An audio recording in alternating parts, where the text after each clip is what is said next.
Hi guys, welcome back to my channel. I have no eye makeup on, so just ignore that. I'm gonna fix that in like 2 seconds. I've also done a mic check twice, so if any of this audio for this video fucks up, I will end it all. No. So basically, what inspired this video was I went to LA last weekend, didn't film anything like I said I would because you know me, I am stupid and never follow through. But I went to LA and one of the nicest things a stranger has ever done for me occurred while I was in LA, and I wanted to talk about it. It actually inspired this video. I asked people on Twitter and Instagram as well, like, what's the nicest thing a stranger has ever done for you? So the purpose of the lack of eye makeup is that I'm going to read the nicest shit that people have done for my followers with the goal of crying off my eye makeup. Now, I know Jenna Marbles posted a video on her YouTube like 10 months ago about the best mascaras to cry in, and I love that idea. I love Jenna Marbles. It's kind of like the April Ludgate thing from like Parks and Rec, how she's like, if you're gonna cry, can you put on mascara so I can tell? I think that would be super funny, but back to Jenna Marbles. So she said that the best mascara, drugstore mascara to cry in was the CoverGirl Peacock. And so I also went to the CVS cashier and I was like, listen,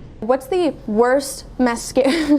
Fucking shit. I went to the CVS cashier and I was like, what is the worst eyeliner you have? And so she pointed me in the direction of the Wet n Wild Mega Liner. And I don't know if it's actually bad because I think I might have tried this before, but I'm going to put on all this shit and then I'm going to read the nicest stuff. I'm also going to tell you about the incident in LA and we're going to cry together. I'm also on my period and drinking wine. So like, it's just the perfect storm, you know? The perfect storm of like, fuck, I'm sad as shit. We're going to put this on and then read some stuff and cry a little. If you watch this video and you want to put on some eyeliner and mascara and cry throughout it, probably not at my stuff, but at the stuff that people say, then feel free to like send me pictures or videos of you crying. I think that would be really funny as well. You don't have to, but you should. Also, I'd like to thank everyone for 80,000 subscribers. I wanted to get to 100,000 by the end of this year, and I'm well on my way with the help of you guys, and you like me, and I'm super excited that you like me. By the way, in my last video, I said I was doing a giveaway, and I'm choosing the 2 winners tonight, so if you had a really decent ass divorce story, I'm probably going to reach out to you and send you those sashes. God, there's so much I need to say.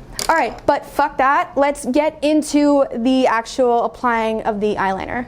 Okay, I don't usually tightline my eyes, which is going all the way around in black because I have such small, beady eyes, but I'm using the Wet n Wild Color Icon Kohl pencil, and I'm going to tightline my eyes. It's gonna look so fucking stupid for like a couple minutes, but actually no. Should I do liquid? I'm gonna do liquid eyeliner first. This is the Wet n Wild shit in blackest black or whatever. So basically what happened, oh my God. Do you guys like my backdrop? So this is liquidy. I'm gonna be quiet for like 2 seconds. I'm not gonna try to talk.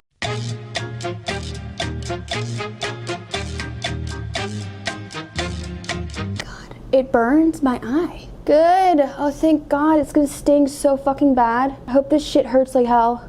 Come on, you piece of shit. Oh, Jesus Christ. This stings. It's fine. I've been doing cat eyeliner since the 9th grade. It's very liquidy, I can tell, so if I open this eye right now, it's going to transfer to my upper lid, and that's not what I want right now. I used to do this a lot in like elementary school, and like all the kids were like, oh my God, stop, you're flooding, it looks like you're having a stroke. It's like, shut up, you don't even know what that means. Okay, so this is just a tiny little, like, before we get started about the nice shit that's been happening in like the world to me. Well, I have been like super depressed lately, like very depressed. I know like this year, I had like a 6-month depressive episode, and it's just like, I go in and out of it, and it's just a general sadness. It's not like anything is happening in my life. I just get like extremely sad. Everyone's going to be mad at me, but last year I quit smoking for like 8 months, then picked it back up. This year I've quit smoking like 15 days ago, and I have not smoked a cigarette in like 15 to 16 days, and it made me agitated and super irritable, but I have not smoked a cigarette, so maybe that's why I'm a little bit sad. But that's good on one side. Oh my God, my pores are disgusting. Kids, don't smoke. Oh my God, you know what's so funny? Because I'm very open about like the quitting smoking thing on my Instagram, and like some people are like, oh, drop your routine, sis. Like, what's your skin routine or whatever? And I was like, honestly, the only thing I've been doing differently is I quit smoking. And they're like, no, but like seriously, like what should I use? And I was like, oh shit. I was like, if you smoke, quit smoking. And they're like, I don't smoke. And I was like, well, I can't help you. Hopefully this is even. Yeah, this will be even. Oh shit, no, it's not gonna be even. Is this even? This is not even. Oh, by the way, happy Pride. That's why I'm wearing this shirt. I know it's not smart to wear white when you're about to cry black, but I'm going to wear it anyway, because happy Pride, everyone. Hope you're doing amazing. Hope you're feeling the equality, even though it's not. It could be a lot better. I hope you're celebrating this month. Jesus Christ, this is hard to talk. I should probably get a bigger mirror. Oh my God, I'm so fucking stupid. Okay, that looks good, I feel like. Give me 1 second. I'm going to check this in the bathroom mirror. Okay guys, so I realized like it's not gonna be even, but it's fine because like have the intention of crying it off. So this is the best I'm gonna do for right now. Now I'm going to tightline my eyes, which I have not done in years, but I should tell you the nice thing that happened in LA. So Saturday night, I was hanging out with my friends like Kellen, Elijah, Michaela, and all that. And we went to this bar in West Hollywood. And this bar was like nice as shit, and like you had to like rent it out. So like it's not like a normal bar where it's like you come in and it's open like 7 nights a week or like 6 nights or 5 nights a week. You have to like, it's a nice ass fucking bar. It's Hollywood. So I leave my card there Saturday night and I come back Sunday because I'm like, fuck it. I'll just, you know, I left it there. I was like, I'll come back the next day. I come back at like 9 p.m. when I'm like sure that the bar will be open. And the bar next to it, the bouncer was like, oh no, that bar's only open Thursday through Saturday. And I was like, shit, my flight leaves tomorrow, Monday. And give me 1 second.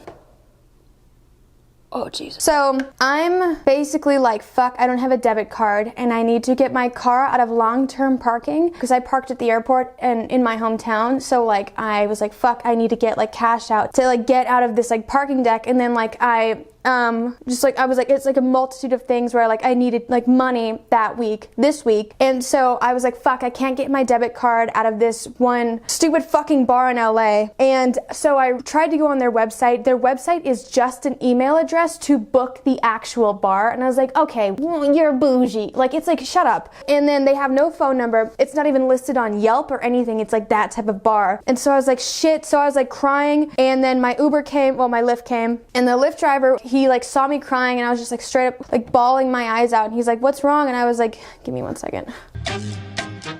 So I was bawling my eyes out, and I was like, my flight is tomorrow, Monday at 11:30 a.m. The closest Navy Federal, which is my bank, to LA is 33 miles away, and it opens at 9 a.m. I cannot get to my bank at 9 a.m. and back to my flight in time at 11:30 at LAX. So I'm fucked. My friends aren't answering me. They're all busy or something. And so like I was like, I need cash and I need to get my car out, and I have so much shit to do this week, and I just like have no fucking money. And so the Lyft driver was like, so I can't pull over right now because it'll like fuck up the ride, but can you add a Wells Fargo to our trip? Like you can add like stops along the way. And I was like, why? And he's like, I want to give you money. I was actually crying the entire time. I was like, you don't have to. You're like a perfect stranger. Like, you don't have to give me money. I was gonna like, actually had no idea what the fuck I was gonna do. But so we pull over at Wells Fargo, and he pulls out $260. And he's like, I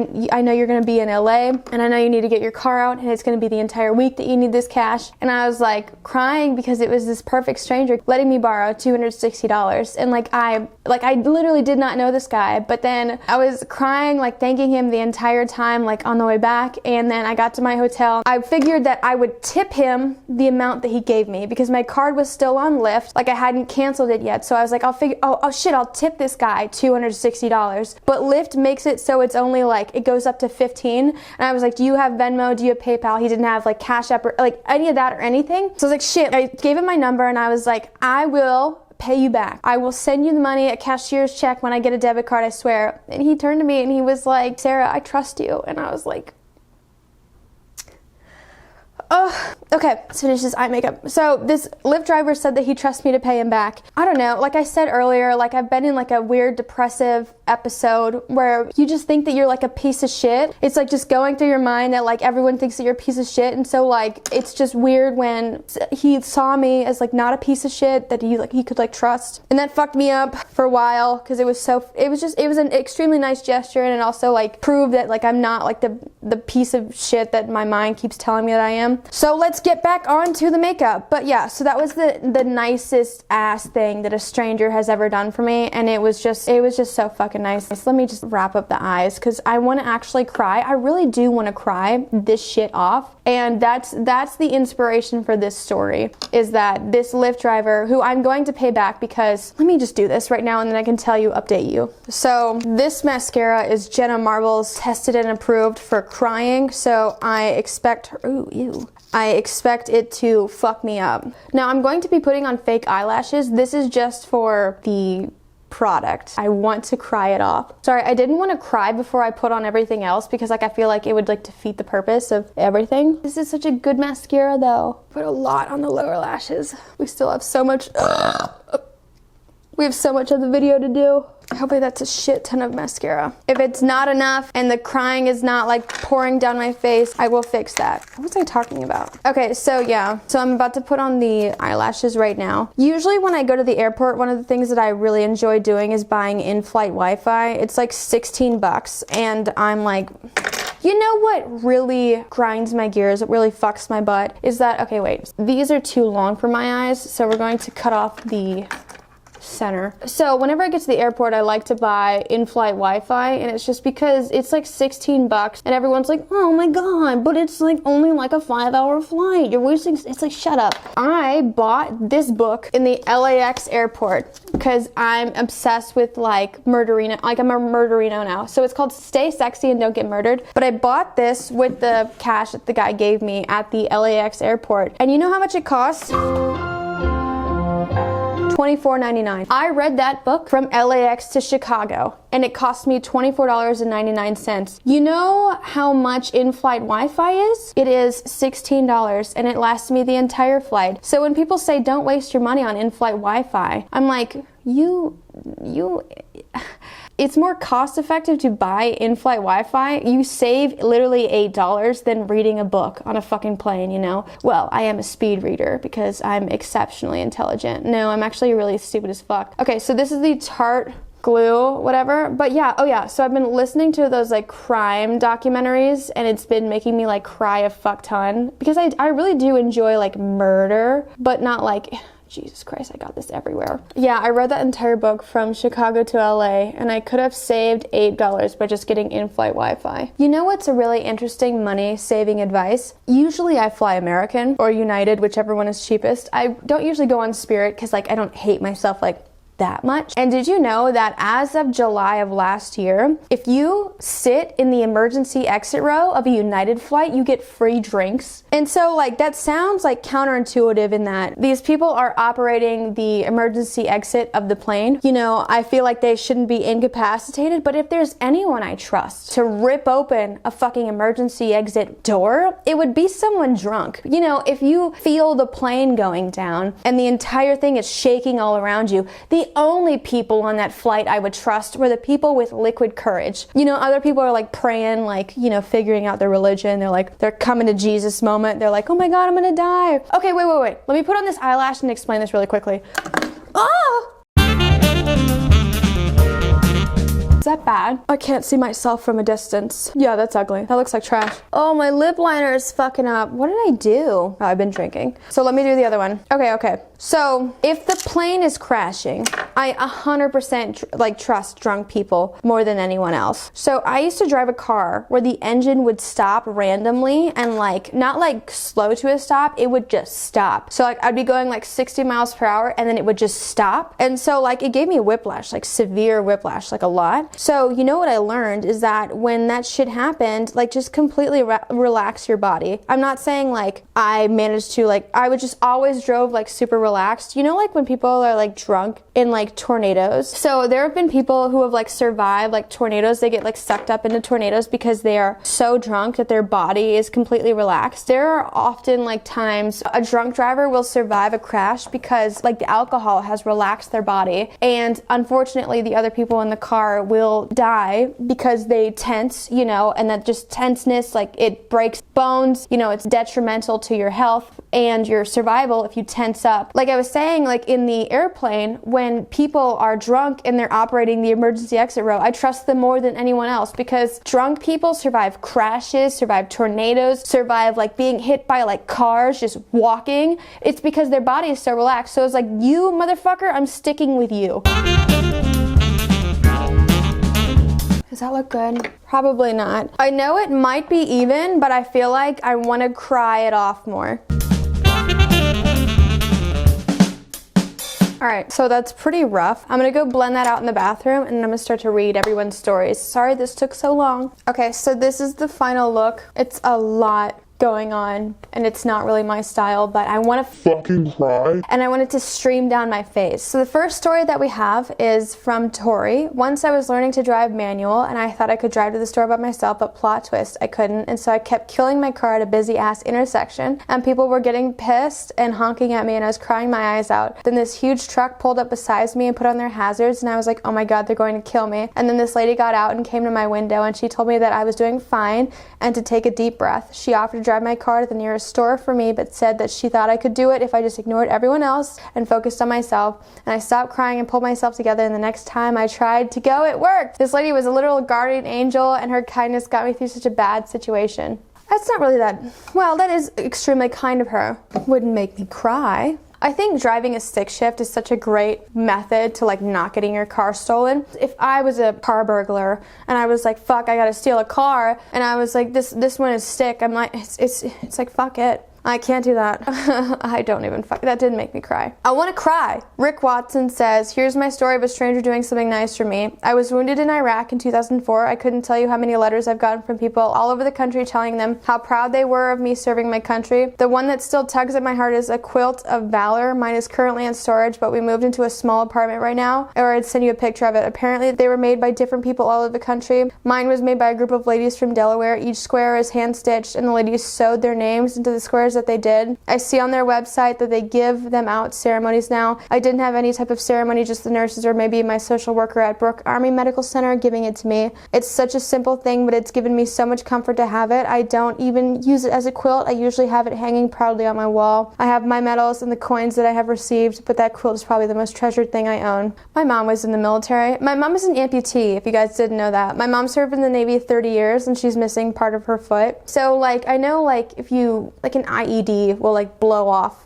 parts of your body. Something crushed off her foot, and so I'm not sure, but it happened a while back. So that's like sad. I don't know. Quilts are nice. Like that's nice. That's really nice. I really want to cry. So this one is by Allison. Don't know if you're still filming your video, but here's my story. 2.5 years ago, I hit my lowest low. My depression was consuming me. Throughout that time, I was tweeting stuff that was alarming, mainly about taking my own life, and I did try. That same night, I ended up in a hospital for trying to overdose on medications. A girl from high school who was in a couple of my classes and I had worked with texted me attached below. For some reason, it was the light at the end of the tunnel. The fact that someone I barely even know even bothered to take the time out of their night to reach out is still with me to this day. So it says, hey girl, I know we haven't talked in a while, but I saw your tweet a few hours ago and no one deserves to feel that way. I just want you to know that I'm here to talk if you need someone, and I think you are an awesome person who deserves to be happy. This is Jasmine. Allison says thank you, and she really appreciates it and means a lot, and everything's all right. Hey, I got about an hour ago. Thank you forever. A moment I will cherish. I'm so happy you're okay. I'm honestly here for you if you need anything at all. It's so crazy, like, how just someone checking on you is nice. I one time went to a CVS. So, like, I was, like, going down the aisle, and, fuck, I want to cry.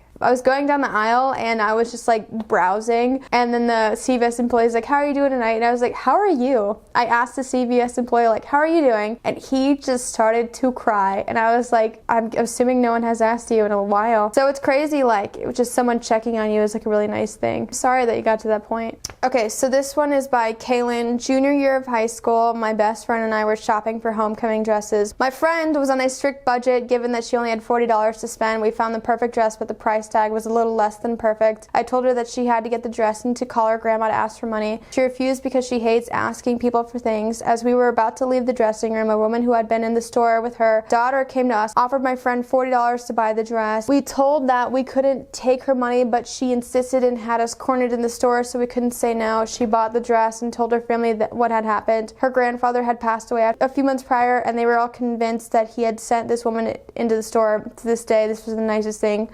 Nicest things I have witnessed. I guess it was just like $80. Speaking of which, I want to cry so bad. My junior year of high school, my mom was deployed to Afghanistan. No, senior year. It was my senior year.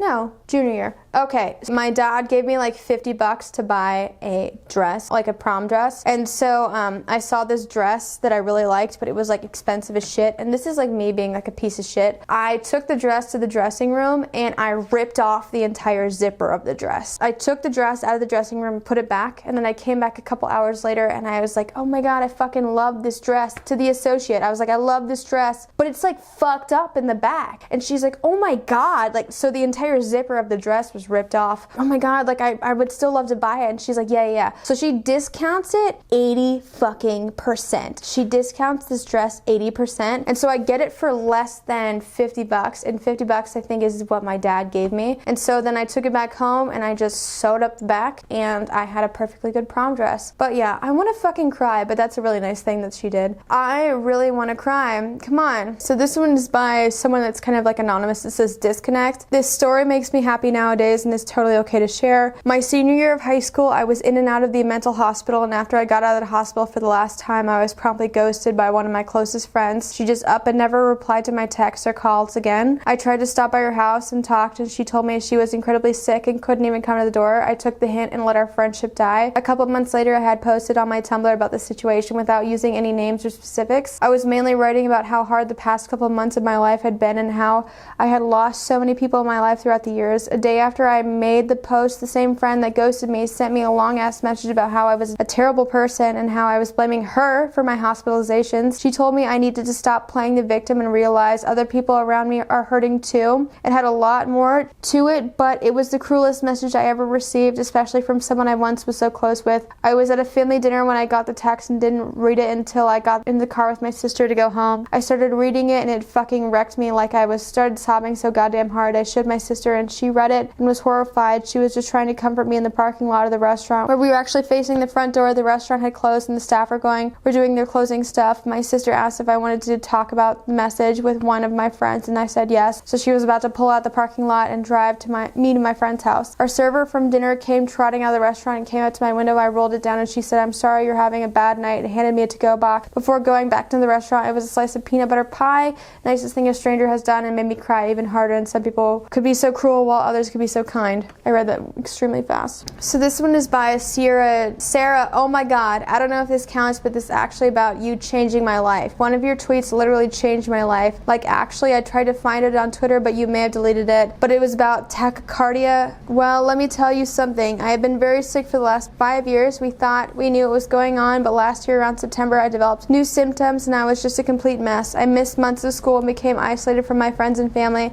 Nothing was helping and I felt like I could never get better. Every time my health seemed to improve, it just crashed back down again. We kept going to the doctors and got no results. Thought it may be a flare-up of what I was already diagnosed, but nothing was helping. I was put on brand new meds which caused me to become severely depressed and it was a mess. I genuinely thought I'd never feel better. Well, let me tell you, I saw your tweet about tachycardia and I didn't know what it was, so I googled it. Then I saw it and was like, that sounds familiar. My heart was racing. I was talking 120 beats per minute resting for years and I never said anything about it. Guess I thought it was normal, whatever. Well, I asked my mom and we went to a cardiologist and they diagnosed me with tachycardia, which has allowed them to look over all my symptoms, and we realized that I have something completely different than what they thought. I was misdiagnosed for 5 years and your tweet changed that, and now I'm going to one of the only doctors in the country who specializes in my disorder, who has really high reviews, and we have really high hopes for my recovery. I am currently out of school on a homebound program because I am sick, but hopefully over the summer and next year we can get everything worked out, and if I didn't figure out I had tachycardia, none of this would have happened, and that's because of you, so thank you. That literally changed my life.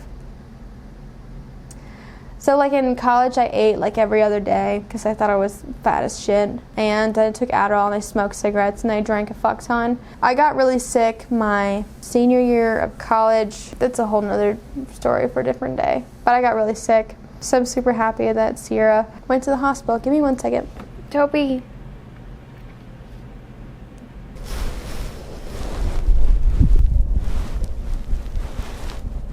Your guys' nice stories were nice, but I decided to just look at pictures of my ex.